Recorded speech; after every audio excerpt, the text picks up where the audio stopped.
Yeah, for the last talk of this workshop, we have Liren who will be telling us about random cuts for explainable thinking. Hi everyone. I'm Liren Shan from TTIC. Today I will talk about our recent work. Random cuts are optimal for explainable k-means. Our k-medians is a joint work with Konstantin Makarychev. Yeah, I'm very glad to give this talk here. So first, I can call back to Anupa's talk on Monday, and I will give the proof for the log-k competitive ratio. And also, it's very nice because expandable k-medians problem was introduced here at ECSD. So first, in this talk, we will consider k-medians problem. So the original k-medians problem, we are taking a set of endpoints as input, and also the integer k represents the number of clusters we want to create. Then our goal is to find a set of k centers and then assign each endpoint to its closest center in L1 distance. So in this talk, we consider L1 k-medians problem. And our goal is to minimize the total cost of data points. So for these classic k-medians problems, we can see that this partitions the whole space into Bernoulli cells based on k centers. However, consider the point x in the middle of this picture. It's very hard to tell which center this point x should be assigned to. To do this, we need to compute all the distance from x to all k centers and pick the minimum distance one. So the Bernoulli cell usually has very complicated boundaries, which makes them very hard to understand by humans. So a natural question is whether we can create more expandable clusterings. So now let's look at the following real-world applications. Suppose we want to buy a car. We might be interested in several features related to cars. For example, you might consider accelerations and the fuel economy, or how many seats in the car. And based on these features, you will make your decisions. And then in real-world applications, we might classify the cars into different categories based on these features. For example, we might classify a car as economy car or sports car or luxury car based on these features. Yeah. So it's good to create a clustering like purely based on these features. Motivated by such real-world applications, Dasgupta, Frost, Moshkovitz, and Chen proposed to use threshold decision trees to create explainable clusterings. So a threshold decision tree is a special kind of decision tree where in each internal node of the tree, you just pick one coordinate and use a threshold class to partition this the space into two pieces. So in this case, each leaf corresponds to a cluster, and because we only choose threshold class, each cluster corresponds to a rectangular shape in the space, which is much easier to understand by humans. Then the question is, there are many different decision trees we can pick. Which is a good decision tree we should use? So to evaluate the quality of the decision tree, Dasgupta et al. They proposed to use the k-medians or k-means cost to evaluate the decision tree. So to do this, they assign one center to each leaf of the decision tree and assign all data points in the same leaf as this center to the center in the leaf, in this leaf. Now we can define the cost of a decision tree, which equals to the sum of the distances from x to its center in the same leaf assigned by the decision tree. So we can see that this cost is very similar to the unconstrained k-medians cost. For the unconstrained k-medians cost, we just sum over all data points, the distance from this point to its closest center. So it's not assigned by the tree. So we just find the closest one. But we can see that because we add this constraint, the decision tree's cost will be higher than the unconstrained k-median's cost, the optimal unconstrained k-median's cost. Then the next question is how much we lose compared to the optimal unconstrained k-median's cost. So Dasgupta et al. They proposed an algorithm that takes a k-center C as input, and then they find a threshold tree with k leaves, such that the k-median's cost given by this tree T is at most order k times the cost given by the input center set C. So this is very nice because it shows we only lose an order k factor compared to the input unconstrained k-median's clustering. It doesn't depend on the number of points or dimension. It's already pretty nice. And they also define the price of explainability as a ratio between the decision tree's cost to the optimal k-median's cost. So this ratio captures how much we lose comparing to the optimal k-median's cost. So if here we pick the input center set C by any constant approximation algorithms for k-medians in L1, then we get order k upper bound on this ratio. So it's very nice. In the same paper by Dasgupta et al., they also show an omega log k lower bound. So yeah, it's also very nice. And after that, 3 independent works. So Makarychev and I, Esfandiari, Mirokny, Narayanan, and also a paper by Gamlas, Jia, Ola Svensson. Yeah, also proposed improved the upper bound to order log k times log k. So Jia et al. There is order log square k, but I think the same algorithm. So it's also already very close to the lower bound of omega log k. And in this work, and an independent work by Gupta, Pichu, Svensson, and Yuan, it's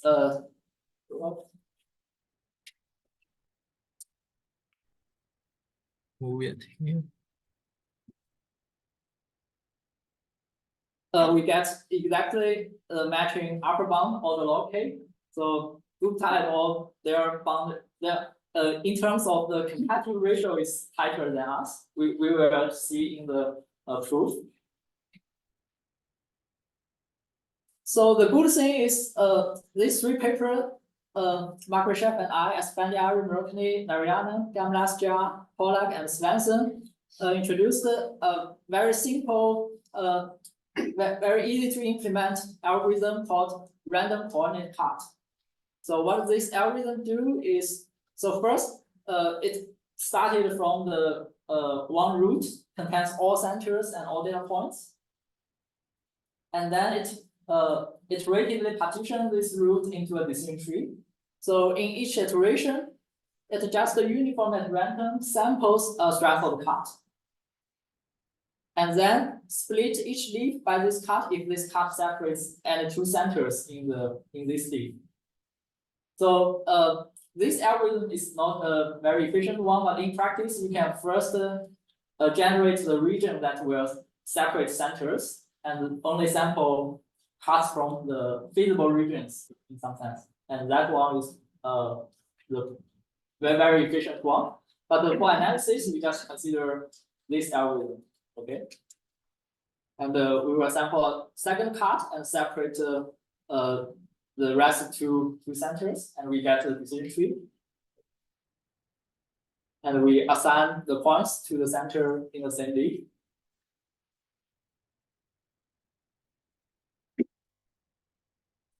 Yeah, and in the previous work, we showed that given the k centers as C as input, this algorithm finds a decision tree with k leaves, has k-median's cost at most order log k times the input cost given by the input center set input center set C.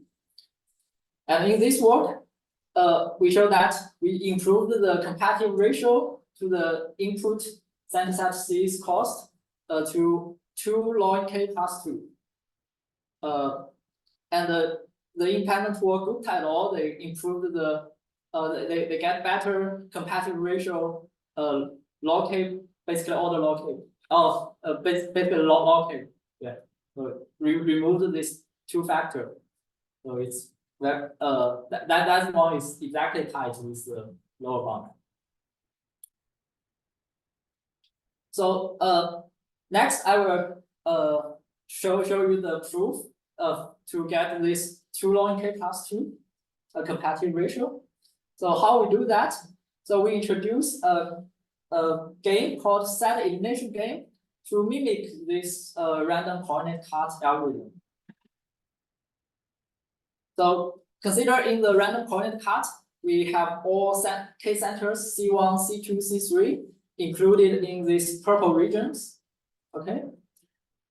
And now we just focus on one particular data point x, this point x, and we want to show that the expected cost of this point x in the end given by the decision tree t is at most 2 log k plus 2 times its original cost to its cost center in the input set.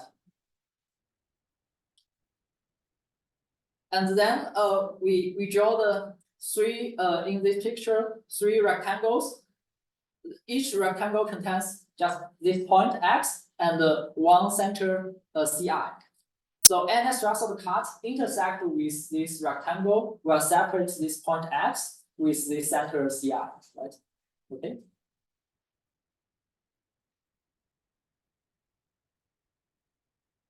Now we consider the following conceptual game.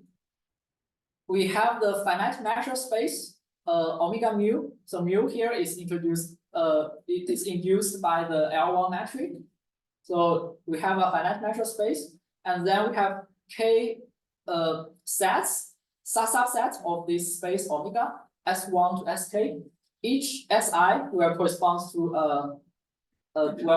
a center, and each set Si contains all threshold cuts that intersect with one rectangular region will separate X with the center Ci. Okay. And then we will do the following step iteratively. At each round, we draw a random element omega from the whole space with probability proportional to the measure mu. And then we eliminate all sets that containing this element omega. So you can think omega in the random coordinate cut algorithm is the cut we pick, and any set that containing omega is this cut intersect with the region, with a rectangular region. So if the set containing omega, the omega intersect with that region, we will separate X from the center Ci. So it's same as the random coordinate cut procedure. The only exception is if some cuts will eliminate all sets. If one element omega will eliminate all current sets, then we will not pick this. Then we will not eliminate sets, because at the same as the random coordinate cut algorithm is the cut will not separate the centers. We will not pick it. And the whole process stops until only one set survives, and we call this set the winner of the game. So the winner will be eventually the center assigned to this point X. So it will be the center we assign to this point X. And then equivalently, we want to show that the expected measure of the winner is at most 2 log k plus 2 times the minimum measure among k sets. So minimum measure is the distance from X to its closest center, so which is the cost of X to the input center sub C, and the expected measure of the winner is the expected cost given by the tree T. Okay. So this is just a reduction from the what we want to show for the random coordinate type to a property for set elimination game. So the good thing is we will show this property, and this thing is called for general finite measure space. So it's not just restricted to rectangles and L1 matrix. It's a general property. Okay, now we will see how we show this. We introduce the exponential clock process. So instead of iteratively sample these things, we add a time. We add a time to the process. So we add an exponential clock. Each time this clock rings. So you can think you have a clock. It will ring with a random time sampled from exponential distribution with measure with a parameter equal to the measure of the whole space. And when this clock rings, you will sample a random element as before. So it's only just adding the time to the process. But by adding this time, the good thing is we can now use independent Poisson process to each element in the space. So here for simplicity, we consider a discrete space. So each element, you can think it has independent Poisson process and with a parameter proportional to its measure. And if it jumps, means if this Poisson process jumps, it means we samples this, we draw element omega at this time.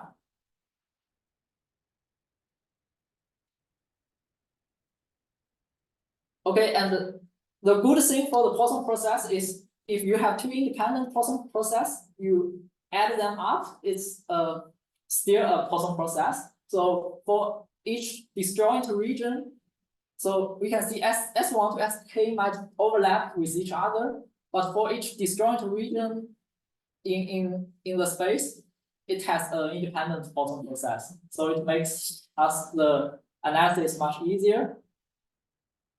Then we can define the heating time of some set Si as the first time we samples an element inside this set, and because each element is sampled from the exponential distribution, so the heating time is for a set Si is sampled from an exponential distribution with parameter mu, the measure of Si, so proportional to the measure of the set. And the elimination time will be defined as the time this set Si is eliminated in the set elimination game. So because sometimes we hit a set, we probably will not eliminate anything. So there is one exception that if we hit one center in the joint region of all three sets, then we will not remove any one of them. So the elimination time is always greater and equal to the heating time.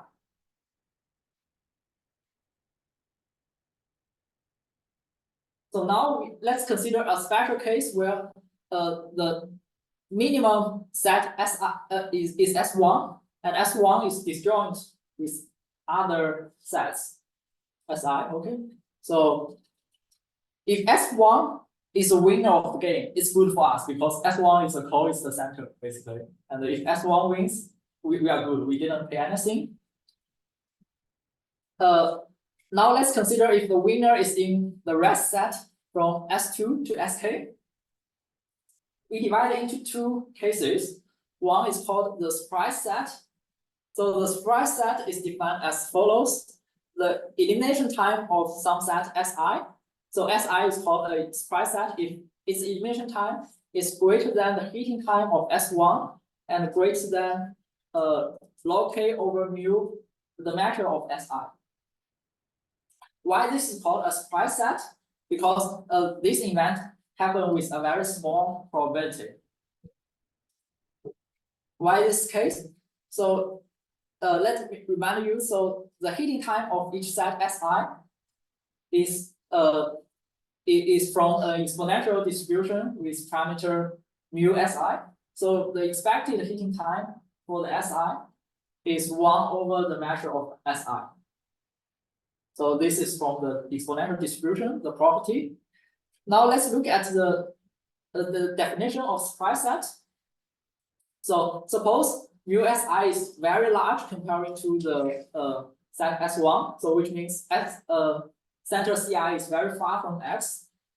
Then this center, the set Si will be heat much earlier in the process intuitively. So the first part, the elimination time of Si greater than HS1 is very unlikely to happen, right? Now suppose some Si is Ci is close to the point Xi, which means mu Si is close to mu S1. Then in this case, because the expected heating time of S1 is 1 over mu S1, and you want HS1 is greater than log K over mu Si. So suppose now mu Si is just the S1, then you want greater than log K over mu Si. Then this thing will happen with a very small probability because which means S1 is heat much later than its expected heating time. So then we can show that the surprise set happen with a very small probability. So this thing just combine the two parts I just described. So we have this thing happens with probability, the ratio of the measure S1 to the measure of Si times 1 over K. So 1 over K, you take summation over all sets S2 to Sk, it's disappear, and so this part contributes to the cost by only measure measure of S1. So it's this part is very small, so it's only one factor in the final approximation. The next part is a non-surprise set. So this part will contribute order log n or order log K factor. So why this case? So the non-surprise set will depend on the definition of surprise set. We'll have actual S1. The heating time of set S1 is smaller than log K over mu Si, and this thing happens with the following probability with upper bounded by log K times the ratio of mu S1 to mu Si. So here we have a log K, and the summation over all such Si, we get an order log. We get a log K factor, but this is for the special case where S1 is disjoint with other parts. So in this special case, we are good. We get log K plus 2 competitive ratio. So where we lose this factor 2 is now we want to consider general cases where S1 might overlap with other sets S2 to Sk. So in this case, if we heat S1, we might not just remove this set S1. We have two cases. One is so let's consider omega is the first element we sampled in the set S1. We separate the rest set into two subsets. The I minus is all sets that doesn't contain this element omega, and I positive is the sets that contain this element omega.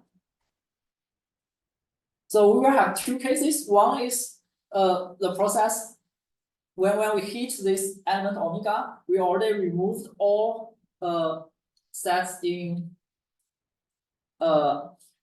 I positive.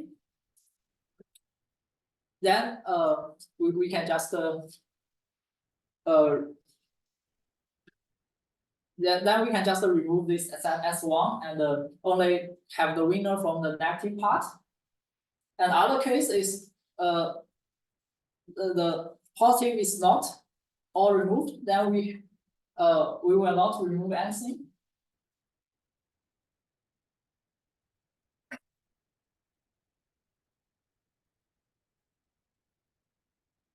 So if some set Si is the winner of the game, then Si has two cases because we only consider the heating time of S1, where we have two cases. One is Si is the winner from the negative set, and another case is Si is from the positive set. So we divide into two separate cases, and these two separate cases will each provide the same analysis as before, and you have the factor of 2. So eventually we get 2 log k plus 2.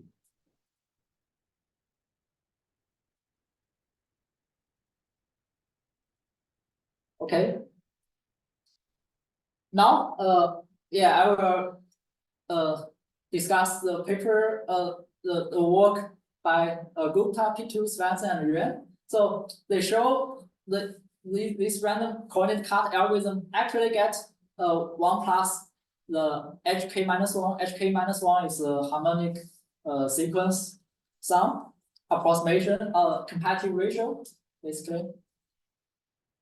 But that competitive ratio bound, they use some reduction to the uniform cases, which introduced by which already explained by Anupa in the Monday. But in this talk we will show you get slightly worse, but 1 plus -0.1 log k competitive ratio with exponential clock technique we introduced before. So what's the difference between their analysis and ours is that instead of keep track of the heating time of this S1, the smallest set S1, they keep track of the elimination time of S1. So remember why we get these two extra factor is we consider the heating time of S1, and at that time we don't know what's the branch we will take. So one way is this cut actually works, and we remove S1. Another thing is we didn't pick this cut, and we need to get the winner from I positive, basically. But if you keep track of the elimination time, the future path is fixed. So consider here, if elimination time of S1 is the heating time of this subregion A, then Si, the final winner of the game, can only come from all sets that are disjoint with A. So the sub game is fixed after you eliminate this set S1. And now suppose the winning probability of Si in this sub game I minus A is Pi. They show with some upper bound of the cost. So that part I will not go into the detail, but using some optimization techniques, you can show that the final approximation factor is approximately to the entropy of this distribution Pi. And the entropy in the worst case, so you consider the worst distribution Pi is upper bounded by log k. So basically, you keep track of the elimination time. You can fix the future paths, and we don't need to pay this actual 2 factor.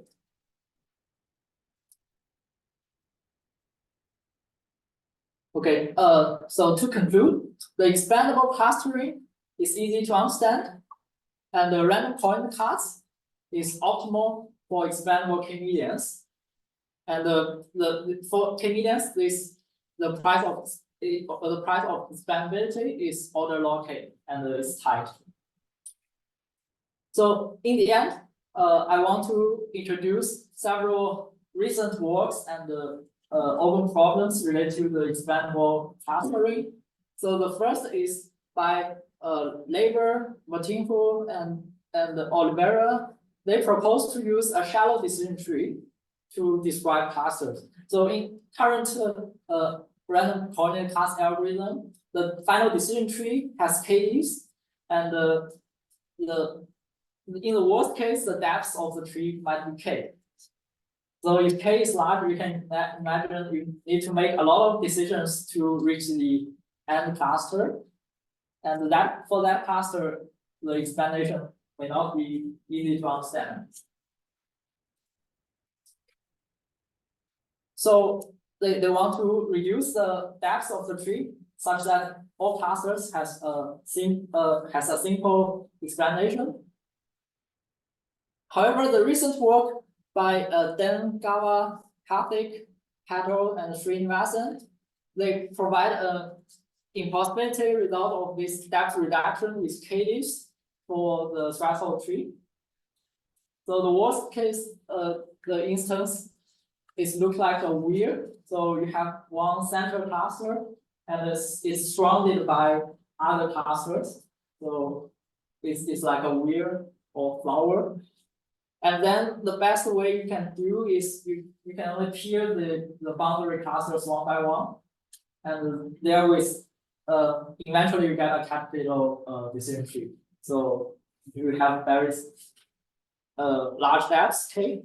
And if you reduce the depth by one, you will have unbounded cost ratio. Now the question is whether we can use small leaves to get a better shallow decision tree, or can we get other kind of decision expandable clustering definitions? For example, in this example, all boundary clusters, we can actually just use one cut to period. Only maybe the center, if you consider the center cluster, it has a very large depth. So probably we can get not a decision tree, but a rectangular shaped region explanation for each cluster, but might overlap with each other, and get a small average depth guarantee. Another thing is the Sorry, you overlap. Yeah, we only have one more open problems. Yeah. So another open problems is so consider the well clusterable instance. So if one point X is much closer to its own center than to other center, then some the paper by Papanicolo, they show that you can get constant competitive ratio with 3D algorithms. But is there other better stable instance definitions for us to consider? So because here this separation is still large. Okay, thanks. Yeah.